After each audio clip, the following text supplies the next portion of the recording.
What is up, guys? This is Syphic coming back at you with another pickups video. We are only 2 weeks away, about 2.5 weeks away from the Portland Retro Gaming Expo, which I will be attending with some of the guys, Air Force Shields, Shaq Funaki, and Rob78, among others, Lucas Inboden 69. Well, I'll be meeting up there. We're going to be flying in on Friday morning. I'll probably be there around noon. Get situated and start hanging out and enjoying all the festivities and hangouts or whatever, and getting ready to hopefully pick up some good stuff. So this year I hear there's going to be a ton of vendors. I think it's the biggest convention in the country as far as retro games are concerned, and so I'm really excited to check it out. Never been there, but I hear good things, so can't wait to hopefully meet up with some of you fellow YouTubers out there as well. So if you're going to be out there, message me, hit me up, let's plan something, let's plan a meetup or something. Been picking up a few little things here and there, nothing super crazy. Well, there's a couple of crazy things, but like I said, now that I'm winding down to the last few things I need for my Turbo collection and some other collections, I pretty much have a lot of stuff already. Not really looking for anything, there's a couple of big heavy hitters that I still need, but I'm not fiending for them. Kind of wait till the prices go down. And I have noticed pricing going down on some of the tiles that I need, so I'm going to hang in there a little longer and see if they'll drop a little more, then maybe go for the those last 5 games I need for the Turbo CD and other titles for other consoles as well. I was able to make a few trades, some trade-ins, some thrift store finds, and but mainly a lot of trades here actually, with some pretty cool people that I've met on Facebook and just on the on the internet and so on and so forth. So let's get into some of the stuff that I picked up.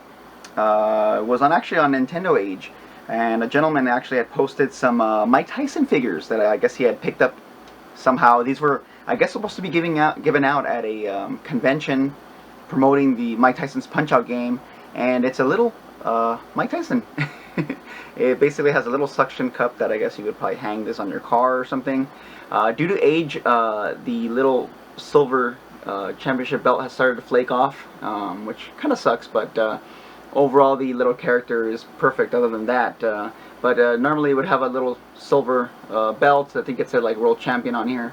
It does say champion of the world Mike Tyson on it, and it kind of looks like Mike Tyson. I thought it was a really neat piece, and so I ended up picking one up, so that's kind of cool. So yeah, let's have a look and see here. Met a pretty cool dude on Facebook who I was able to trade some Turbografx controllers, and I was able to get a couple of boxes for some games that I needed boxes for. So first one is Impossible. I already had the game. He happened to have the box and the case and manual, but not the game. So basically I was able to complete my copy, and now I have a loose just case and manual, so if anyone out there needs that, that is available for trade or for sale. But I was able to complete Impossible, which is kind of cool. Also came with the stickers. I guess Impossible came with a set of stickers. Most of them are missing with the exception of a couple of them, but that's okay. Another game I also had that he happened to have complete in box, and the box for this is going for quite a bit right now, and it's hard to get. The game complete is pretty hard to get as well. You see these loose all the time, and that is Parasol Stars. So he had it complete in box. I already had the game, so I was able to complete my copy, and now I have an extra complete in case copy if anyone out there needs that as well. So yeah, so thank you, and his name is John Stover, and thank you once again for that trade. We're still kind of working over another trade, a pretty big boy trade, so hopefully that'll go through. And if that does go through, the item in question will be available at Portland as well. Was able to visit a really good friend of ours. He owns a game store called Pixel Vault Games in Ontario. I'll post a link below if you guys can check it out. And he let me come in and trade in a bunch of stuff, a little like loose ends and stuff, just stuff that I was just kind of collecting dust around here. Some good stuff, but things that just weren't worth selling on eBay or anything like that, or but they were perfect for his shop, and I was able to trade all this stuff in, and I was able to pick up a Sega Master System 2. Been wanting one of these for a while, and it's actually a lot bigger than I thought it was going to be. It's a little bulky, but still kind of smaller than the regular Master System. Came with 2 controllers. So happy to add this to the collection. One thing that kind of sucks about the Sega Master System 2, similar to the NES top loader, is that they went cheap and just did RF only on it, which kind of sucks, but oh well. But it's nice to have this and a couple of controllers. Let's see here. Also, I kind of have an ongoing trade with my buddy Air Force Shields. I traded him some stuff a long time ago, and little by little, you know, I've been knocking some stuff off of what you know, he still owes me from that. So he had a couple of titles that I could use, and I definitely jumped on him when he offered them to me. I was able to pick up Mega Man 5, a really nice copy of Mega Man 5. So happy to add that to the collection. I think I'm only missing 3, actually 2 and 4. So, and then I'll complete the set. So pretty cool to add this big heavy hitter to the NES set. Another title he had that was also a duplicate that I jumped on was a boxed copy of Lufia.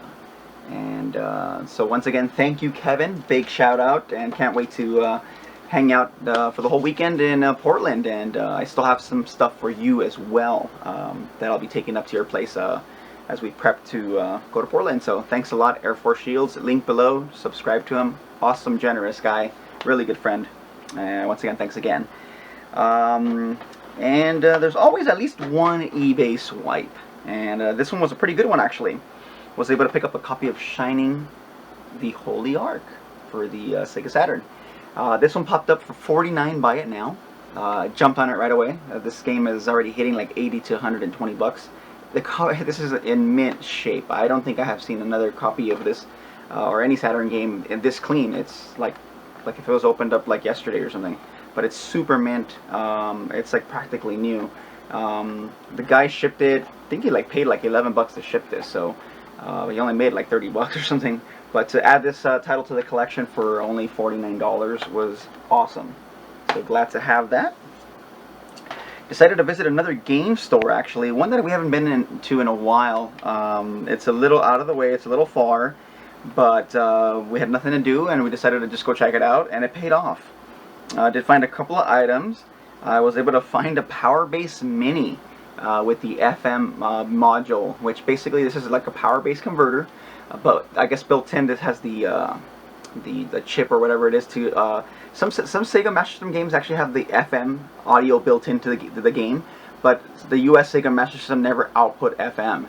But if you happen to either hack your Sega Master System or get like a Japanese Sega Master System, you get to hear the FM audio, which sounds like amazing, at least for a, you know, Sega Master System game. So yeah, this was $14.99. It's really neat. Has a little the pause button here, which is pretty awesome. And like I said, you just pop it into your Genesis, pop in your Sega Master System game, and it basically plays the FM sound for the games that actually have it built in. These things go for like 50 to 60 bucks. So for 15 bucks, you can't beat that.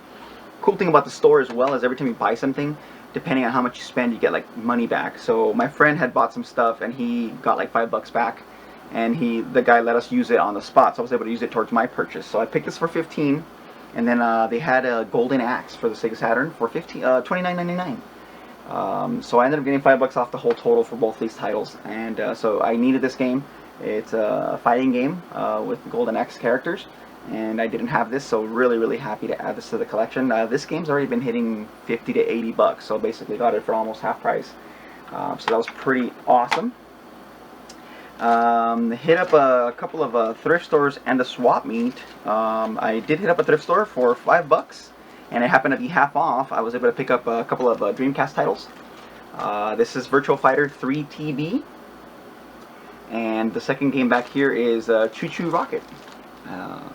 So that's pretty cool to be able to pick those up. It was $5, so I got these for $2.50. And yeah, two Dreamcast titles, which I didn't have, for a couple of dollars. Can't beat that. And did hit up a swap meet with my buddy Shaq Funaki, and it was actually pretty cool. It was a pretty cool day out, actually. We went to one of the thrift store, one of the swap meets, and one of the vendors popped out with a Neo Geo. It was a Japanese Neo Geo. He was asking $200 for it. Really, it was complete and excellent shape, but I ended up passing on it. The Neo Geo, just, you know, it's a money pit. You know, games are expensive, and yeah, it'd be nice to have it, but I ended up passing. Who knows? I probably could have got it for $180, but You know, I was gonna wheelie and deal with the guy, but I ended up just passing. But at another vendor, I was able to pick up Mega Man for the Game Gear. I was able to pick this up for 25 bucks. Tried off for him 20, but he wouldn't budge. So 25 bucks for a copy of Mega Man for the Game Gear, which is a pretty hard to find game. One of the more rare titles for the Game Gear. If you could find it complete in box, it's worth a pretty penny as well. So nice to have that. Another item I've been kind of looking for quite some time, and I just seem to be missing. Like, I see a deal, and it just kind of seems to pass me by, or just I miss out on it or whatever. I saw this pop up. It was listed as non-working, so hopefully I can get it fixed. Hopefully I can send this out to one of the Turbo Tech guys and see if I can have this repaired. But yeah, I believe I got this for like I think $100, maybe 80 bucks. I forgot, but it was recently actually. But it was very, very cheap. It was I actually think I might even have paid like 80 bucks. I don't remember, but I waited till the last minute and no one else bid, so I was the only one. So I was able to score the Super CD-ROM 2 drive. Like I said, it's listed as not working. I did just test it out to see what happens. Basically, I connected it and everything, and the CD-ROM just spins and spins and spins. So I don't really know what, you know, maybe this might need a recap or a new laser. Who knows? But I'll send this off and hopefully we can get this fixed. And if so, then it was a steal to pick this up for under $100. These go for a pretty penny as well. If you guys don't know out there, this is a Super CD-ROM drive 2. This was basically made to fit the core graphics, with the matching color. Core graphics slides in here, power button connects to here, AV cable here, and you're ready to go. The difference between this and the IFU setup, or the Super CD-ROM setup, is this has the built-in Super CD-ROM RAM in it. So basically, it's like a duo, you know, in essence. So this has the System Card 3.0 built into it, which is pretty cool. So. And you can also connect this to the Turbografx with a adapter that would plug in here as well, which is pretty crazy. Or actually, I think this plugs in directly to the Turbografx, and it just looks like a beast. It looks like something out of like Aliens or something when you see it all hooked up. It's pretty insane. And the last pickup actually is a pretty big pickup. I kind of want to say this is probably one of the top rarest items I've ever picked up. Popped up really late at night through a link a friend of mine sent me. I had kind of run across this item as well. We both discussed it. You know, should I jump on it? Should I not? And then finally, I just said, you know, F it. I'm gonna jump on it, and I paid a pretty penny for this, but I think it was totally worth it. And it's a pretty amazing piece. This is stuff that you just don't find really out there. And that is a PC Ginjin sample or prototype. For those who don't know what the PC Genjin is that's what Bonk was called in Japan. It's like I guess it's like a play on words. It's like a, you know, it's like DC Genjin. I forgot what it is, but this is basically a PC Genjin, which is Bonk's Adventure Part 1 for the PC Engine. It's a prototype board. Basically, I unscrewed the screws at the bottom. And under here are a couple of chips that say NAC on them with some revision numbers. I guess those chips you can remove them. You can place them on your development box. You know, program the ROM, then put them back in here, and then you pop it in. Didn't fire up at first. I was a little scared, but kind of cleaned the contacts. Looked like it hadn't been used in a long time. Cleaned it up a little bit, popped it in, and it booted up perfectly fine. Played up to about the 3rd level. But I haven't finished. I had a chance to finish the game yet, so kind of want to see, you know, if there's any differences. You know, is this a final revision? Is it, you know, are there maybe a certain boss is different, music is different? Who knows? But like I said, I did play it a little bit and didn't see anything that stood out. But I'll pop it in again soon and see if we can find something different, which would be kind of cool as well. But just a really neat piece to have. And if anyone out there has any stuff like this for the Turbo, like I said, I have some big stuff I would trade or, you know, cash as well. So if anyone out there has any prototype stuff for the Turbografx or the PC Engine, let me know. I'm definitely interested in a lot of stuff up for trade, even my rare NES stuff or whatever. I'm just kind of right now just into all the Turbo and PC Engine stuff. So that's basically it, I believe. There's other smaller things that I've picked up as well, little, you know, loose ends, little discs, but nothing major, nothing worth showing off. So.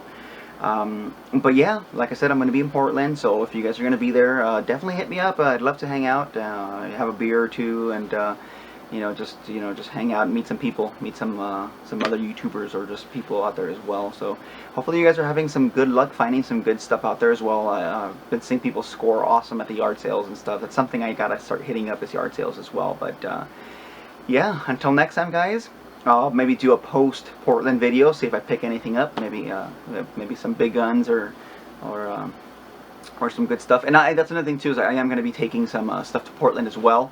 I've got a nicely recapped USA Duo, the beautiful one that I'm going to be taking up with me.